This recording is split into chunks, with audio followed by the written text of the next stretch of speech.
حکومت د پېټرولو په قیمت کې چې دا کمی راوستې ده، څومره کمی راوستې او د ډیزلو په قیمت کې چې دی په هغې کې اضافه راوستې ده. بله دا د خوشحالۍ خبر ده چې اوس سحر راپاڅئ نو تاسو به پمپ ته ځئ او هلته کې به ریټ چې دی دا به معلوموئ.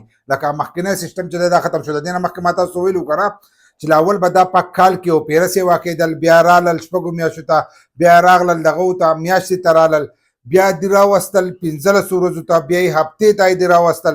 د هفتې نه وروسته ما تاسو ته ویلي چې دا به یوې ورځې له راولي چې دا به د ټیم ریټ چې دی دا به خیږي. نو هغه یوې ورځې له چې دی دا یې راوستل. نو اوس د ټیم ریټ چې دی دا ورخیږي. نو سهار وختي چې دی ریټ په معلوموي نه نننی ریټ چې دی د پېټرولو په پېټرولو کې چې دی کمي راوستله. حکومت چې دی کمي راوستله 35 روپۍ چې دي دا 35 پیسې چې دي دی په پېټرولو کې چې دا کمي راوستله. په پېټرولو کې چې دی 35 روپۍ کمي راوستله نو په 315 او 80 پیسې باندې چې دی تاسو ته به لیټر چې دی دا میلاویږي. دغه شانتې د ډیزلو په ریټ کې چې دی په هغې کې اضافه راوستله.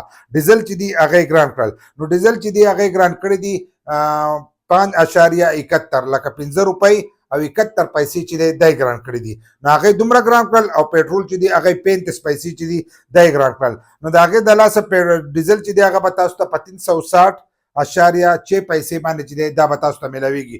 اوس چې تاسو ریټونه معلوموئ نو هره ورځ به نوی ریټ چې دی دا به تاسو ته میلاویږي. حکومت چې دی ځان د هغې لانجې نه دمه کړو چې عوامو ته به هر ټایم وایو چې ریټ چې دی سیوا شو او دغه شو او خلکو به غویمه کوله. اوس به د ټایم چې دی تاسو ته به ریټ چې دی کله سیوا کېږي او کله چې دی دا به کمیږي. نو حکومت ځان د دغې لانجو نه چې دی دا ویستلو او خالي میټر به هلته کې ګورئ چې په میټر کې یې څه لیکلي په هغه ریټ باندې چې دی تاسو به اوس تیل چې دی دا به ور اچوئ.